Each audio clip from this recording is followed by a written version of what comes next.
Good morning everyone. Welcome to our channel Chemistry with Fun. So we have to learn in previous lecture that the vapor pressure of solvent is decreasing when the non-volatile solute is added in the solvent. यानी कि हम किसी solvent के अंदर जब कोई non-volatile solute add करेंगे तो उसका वेपर प्रेशर घट जाता है। तो यही प्रॉपर्टी हमने पिछले उसमें पढ़ी थी अपने प्रीवियस लेक्चर में।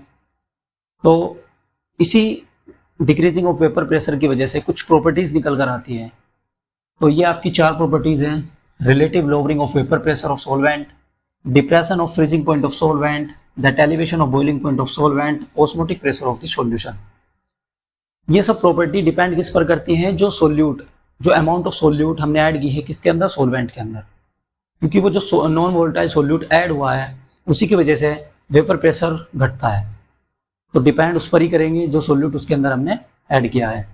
तो ये सारी प्रॉपर्टी डिपेंड करती हैं सोल्यूट पर, और इन सभी प्रॉपर्टी को हम कोलिगेटिव प्रॉपर्टी बोलते हैं।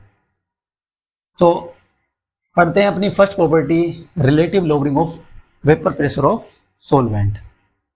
सो अब हम फर्स्ट अपनी कोलिगेटिव प्रॉपर्टी पढ़ते हैं, that is relative lowering vapour pressure of solvent. तो vapour pressure solvent in the solution is less than that of the pure solvent. हमने अपने प्रीवियस लेक्चर में भी पढ़ा था कि जो वेपर प्रेशर ऑफ सॉल्वेंट का सॉल्यूशन के अंदर होता है वो कम होता है प्योर सॉल्वेंट के वेपर प्रेशर से। So according to Raoult's law जो रिलेटिव लोअरिंग वेपर प्रेशर होता है वो डिपेंड करता है कि कितने पार्टिकल सोल्यूट के हमने उसके अंदर ऐड किए हैं, कितना सोल्यूट हमने नॉन वोलेटाइल सोल्यूट उसके अंदर ऐड किया है सॉल्वेंट के। So the equation of Raoult's law, partial pressure of one component, pure component का partial pressure multiply mole fraction of first component. यार तो इस रिलेटिव लोअरिंग वेपर प्रेशर में क्या हो रहा है? चेंज हो रहा है वेपर प्रेशर का, यानी कि जो प्योर सॉल्वेंट का वेपर प्रेशर था वो ज्यादा था और vapour pressure of solvent in solution में वो कम था। तो चेंज इन वेपर प्रेशर क्या आएगा? P01 यानी प्योर सॉल्वेंट का वेपर प्रेशर माइनस में पार्शियल प्रेशर ऑफ सॉल्यूशन में जितना सॉल्वेंट का पार्शियल प्रेशर है। अब हम जब इसकी वैल्यू डिस्ट्रीब्यूट इसके अंदर करेंगे तो P01 ये वैल्यू हमने यहाँ पर रख दी, P01 x1। अब यहाँ से P01 common, then 1 minus x1। जो आपकी मोल फ्रैक्शन की इक्वेशन है x1 plus x2 is equal to 1 के इक्वल है। तो यहाँ से x2 की वैल्यू क्या आई? 1 माइनस x1। यहाँ पर 1 माइनस x1 की जगह पर हम x2 रख सकते हैं, दैट P01 x2। सो क्या है आपका जो change in pressure of 1 is equal to P01 x2 depend on mole fraction of second component. अब आगे चलते हैं। Change in pressure 1 P01 is equal to किसके इक्वल है? x2 के। अब जब मोल फ्रैक्शन कैसे कैलकुलेट किया जाता है? Number of mole of second component upon number of mole of first plus number of mole of second के। इस कंडीशन में N2 नेग्लेक्ट कर दिया जाएगा डिनोमिनेटर से, क्योंकि वो बहुत ही छोटी डाइल्यूटेड सॉल्यूशन है, तो बहुत ही छोटी कंडीशन है इसकी। तो N2 इसके अंदर से नेग्लेक्ट कर दिया जाएगा, दैट इज अब इक्वेशन आपकी N2 अपॉन N1 ये बनी। इसके बाद नंबर ऑफ मोल्स कैसे कैलकुलेट किए जाते हैं? नंबर ऑफ मोल्स आता है वेट ऑफ 2 मल्टीप्लाई में molar mass of 1 upon weight of first multiply molar mass of second. तो ये वैल्यू यहाँ पर रखी जाएगी, दैट P01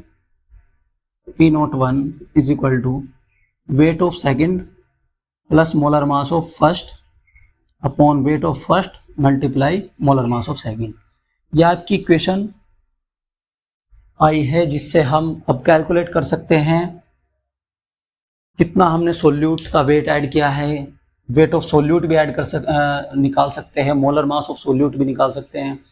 तो ये आपकी इक्वेशन हो गई relative lowering of vapour pressure of solvent की। नेक्स्ट पढ़ते हैं हम आप एलिवेशन ऑफ बॉइलिंग पॉइंट। सो हमारा नेक्स्ट टॉपिक क्या है आपका? Elevation of boiling point. Elevation of boiling point होता क्या है कि जो बॉइलिंग पॉइंट किसी भी सॉल्वेंट का, प्योर सॉल्वेंट का और सॉल्यूशन का बॉइलिंग पॉइंट में जो भी चेंज आता है किसी भी नॉन वोलेटाइल सोल्यूट ऐड करने पर, तो वही आपका एलिवेशन ऑफ बॉइलिंग पॉइंट होता है। तो पढ़ते हैं elevation of boiling point. The vapour pressure of a liquid increases with increasing of the temperature. तो वेपर प्रेशर ऑफ लिक्विड क्या होता है, टेम्परेचर के साथ इंक्रीजिंग होता है। जितना ज़्यादा हम टेम्परेचर करेंगे उतना ही ज़्यादा वेपर प्रेशर होगा, क्योंकि उतनी ही ज़्यादा वेपर बनेगी। Its boils at the temperature at which its vapour pressure of equal to the atmospheric pressure. तो बॉइलिंग पॉइंट क्या होता है कि जो वेपर प्रेशर होता है जब वो इक्वल हो जाता है एटमॉस्फेरिक प्रेशर के। जैसे हम पानी को उबालते हैं 100 डिग्री सेल्सियस पर ही उसका 1 एटमिक बार प्रेशर हो जाता है, तो वो उसका बॉइलिंग पॉइंट होता है। So the boiling point of the solution is always higher than that the boiling point of the pure solvent. जो प्योर सोलवेंट का आपका बॉइलिंग पॉइंट होता है वो कम होता है पूरे सॉल्यूशन के बॉइलिंग पॉइंट से। क्यों? क्योंकि प्योर सोलवेंट का जो वेपर प्रेशर होगा वो हाई होगा, तो इसका बॉइलिंग पॉइंट कम होगा, ये जल्दी ही वेपराइज हो जाएगा।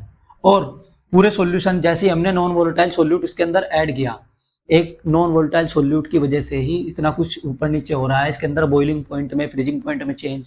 ऐसा ही आपकी रियल लाइफ में भी एक एग्जांपल मैं बताता हूँ। अगर आप 4-5 लोग बैठे हैं और उसके अंदर कोई एक ड्रिंक या कोई सिगरेट वगैरह पी रहा है और आप नहीं भी पी रहे हैं, तो फिर भी आपके कैरेक्टर पर उंगली उठी जाएगी। ठीक है, आपका भी वेपर प्रेशर ऊपर नीचे होता रहेगा, तो ध्यान रखिए, ऐसे लोगों से बचें। सो the boiling point of solution ज़्यादा होगा किसके, प्योर सोलवेंट से, प्योर सोलवेंट के बॉइलिंग पॉइंट से ज़्यादा होगा पूरे सॉल्यूशन का बॉइलिंग पॉइंट। तो इसने क्या कहा कि जो चेंज इन टीबी, हम इसको डिनोट करेंगे टीबी, यानी कि टेम्परेचर ऑफ बॉइलिंग पॉइंट में क्या चेंज आएगा, जो temperature of boiling point pure component का था minus temperature of boiling point solution के अंदर जितना बॉइलिंग पॉइंट होगा सॉल्यूशन का, तो ये आपका ये चेंज इन टेम्परेचर है। सो ये किसके डायरेक्टली प्रोपोर्शनल हुआ, टीबी जो डायरेक्टली प्रोपोर्शनल किसके दिया, इन्होंने मोलैलिटी के दिया। क्यों? क्योंकि इसके अंदर क्या होगा, number of moles of solute 1 kilogram या 1000 ग्राम ऑफ सोलवेंट के अंदर कितने नंबर ऑफ मोल हम सोल्यूट ऐड करेंगे जिसकी वजह से बॉइलिंग पॉइंट में चेंज आएगा, तो इसलिए टीबी डायरेक्टली प्रोपोर्शनल किसके, मोलैलिटी के। अब इसका एक छोटा सा डेरिवेशन है और थोड़ा एक ग्राफ है वो पढ़ेंगे। तो इसका कुछ डेरिवेशन है वो हम पढ़ेंगे। सो इसने क्या कहा कि जो चेंज इन टेम्परेचर टीबी यानी कि बॉइलिंग पॉइंट का टेम्परेचर वो डायरेक्टली प्रोपोर्शनल किसके, मोलैलिटी के। मोलैलिटी के क्यों? क्योंकि कितने मोलर मास हम सोल्यूट का किसी सोलवेंट के अंदर ऐड कर रहे हैं जिसके उसका बॉइलिंग पॉइंट चेंज हो रहा है, तो वो किससे, मोलैलिटी से। अब मोलैलिटी क्या होती है, अब इसे सोल्व करेंगे। जैसे हम टीबी, इसका जो कांस्टेंट होगा वो होगा केबी मोलैलिटी मल्टीप्लाई में। तो केबी क्या होता है आपका boiling point of elevation constant, और इसे हम मोलल कांस्टेंट भी कहते हैं। सो मोलैलिटी क्या होती है आपकी, मोलैलिटी होगी आपकी wait of second multiply divide molar mass of second upon जितना 1000 ग्राम यानी कि 1 किलोग्राम ऑफ सोलवेंट के अंदर हम कितने सोल्यूट ऐड कर रहे हैं, वही उसकी मोलैलिटी होती है किसी भी सॉल्यूशन की। तो वो डिवाइड किससे होगा, आपका वेट ऑफ 1 से। सो क्योंकि मोलर मास ऑफ सेकंड का तो हमें पता ही 1000 के अंदर हमें सोल्यूट ऐड करने हैं, तो जैसे इसकी वैल्यू डिफाइन करेंगे W2 मल्टीप्लाई 1000, ये ऊपर चली जाएगी और ये नीचे W1 मल्टीप्लाई M2, इसकी वैल्यू इसके अंदर पुट करेंगे तो delta T B is equal to K B multiply W2 multiply 1000 upon W1 multiply M2। यहाँ से हम W1 की वैल्यू निकाल सकते हैं, W2 की वैल्यू निकाल सकते हैं, यानी कि हम इसके अंदर molar mass of second component भी निकाल सकते हैं, कितना हम सोल्यूट उसके अंदर ऐड कर रहे हैं जिससे कि उसका बॉइलिंग पॉइंट चेंज हो रहा है, तो वो भी चीज़ हम इसके अंदर से निकाल सकते हैं। सो अब इसका एक ग्राफ है वो भी पढ़ लेते हैं। अगर ये आपका एटमॉस्फेरिक प्रेशर हो गया 1 एटम बार, 1 एटमॉस्फेरिक प्रेशर, ये आपका वेपर प्रेशर, ये आपका टेम्परेचर, यानी कि टेम्परेचर के बढ़ने के साथ क्या होता है, वेपर प्रेशर भी बढ़ता है।